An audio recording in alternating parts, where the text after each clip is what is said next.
Hi, welcome back everyone to Brew It Bettr. Once again, my name is Dinesh and I'll be taking you through episode number 2 for brewing. And you can see that we have something different today that we're going to brew with, and this is called the Clever Dripper. Okay, what's so clever about it? It actually utilizes two different brewing techniques or two different brewing methods for making a coffee. More specifically, it utilizes gravity and immersion. Okay, and you're going to see that it's actually quite a forgiving piece of equipment to use for brewing, and that's what we're going to use today.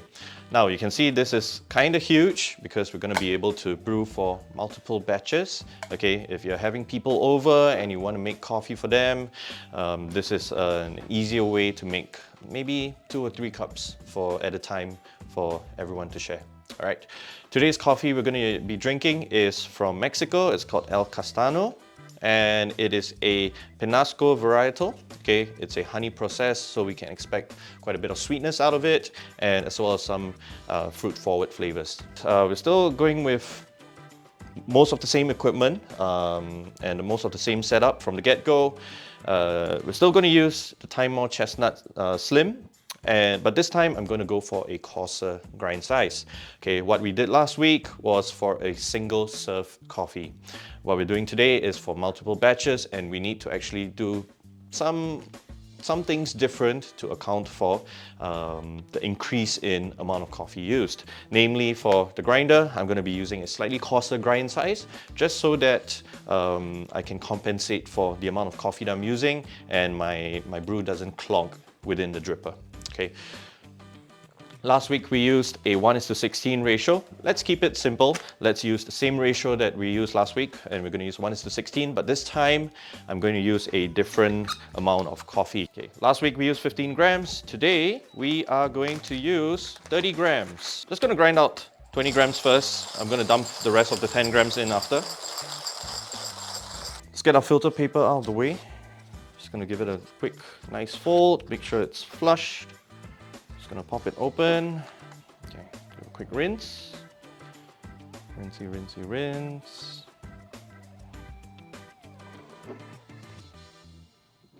There we go. Don't drip. Okay. And that's the beauty of the Clever Dripper.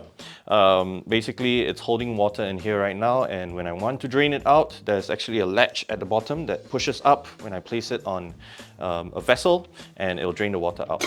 Now, this recipe can be replicated on the Hario switch. The reason I say that is because you might not have access to the Clever Dripper. That's 30 grams in. We've got all our 30 grams out into the Clever Dripper. Put that aside. Just going to flatten out the coffee bit real quick, and we can start brewing. Now, it's going to operate a little different from how you usually brew with a flat bottom dripper or a conical dripper, okay, because we're going to use immersion. All right, so we're going to start off still blooming.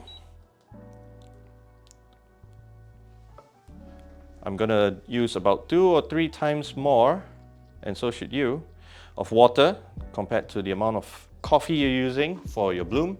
So if I'm using 30 grams of coffee for brewing, I'm going to use about maybe 2 or 3 times the amount of water for blooming, which is like, what's that? 30 times 2. 60 to 75 grams of water for blooming. I'm going to let it bloom for another 45 seconds. Not another, but I'm going to let it bloom for 45 seconds. Just to make sure that all 30 grams gets evenly saturated. And I'm going to go in with the rest of my water. So 30 grams with a 1:16 ratio, that's going to be 480 grams of water. That should yield 2 or 3 cups of coffee to share. Or 1 cup of coffee, 1 very big cup of coffee all to yourself.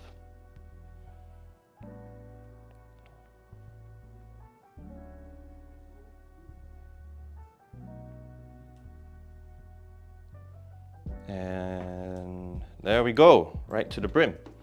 Now, this is the hardest part of the brew, which is to wait and not do anything. You're just going to let it do its thing, okay, because that's the immersion process. You want that organic interaction between hot water and coffee for extraction to occur. This is why when you brew things like the French press, okay, brewing equipment like the French press, you want to leave it for a couple of minutes to let it just kind of interact with, organically interact with each other to let that extraction and flavors kind of develop and extract out. So we're just going to wait until the timer beeps about 2.5 minutes, and then we're going to go in and we're going to start straining and filtering our coffee out. All right, I'm going to dump my rinsing water out, and we've hit 2.5 minutes, and we're going to go in with the drop. So I'm just going to ever so gently lift this up, place it on my carafe. I'm just going to give it a quick shake to make sure all my coffee kind of settles down as much as possible, and I'm just going to let it do its thing. Okay, I'm just going to let it drain to completion, and there we go. I have my coffee. Now, larger amount of coffee, what you want to do is, I mean, you can swirl aggressively, but of course you're going to splash everywhere, and then you're going to waste coffee. Please don't waste coffee. It's going to be more expensive as the years go by. But yeah, what you want to do is give it a quick swirl or stir, and there you go. You've got 3 cups of coffee made within 5 minutes. All right, and let's taste. That's the more important part.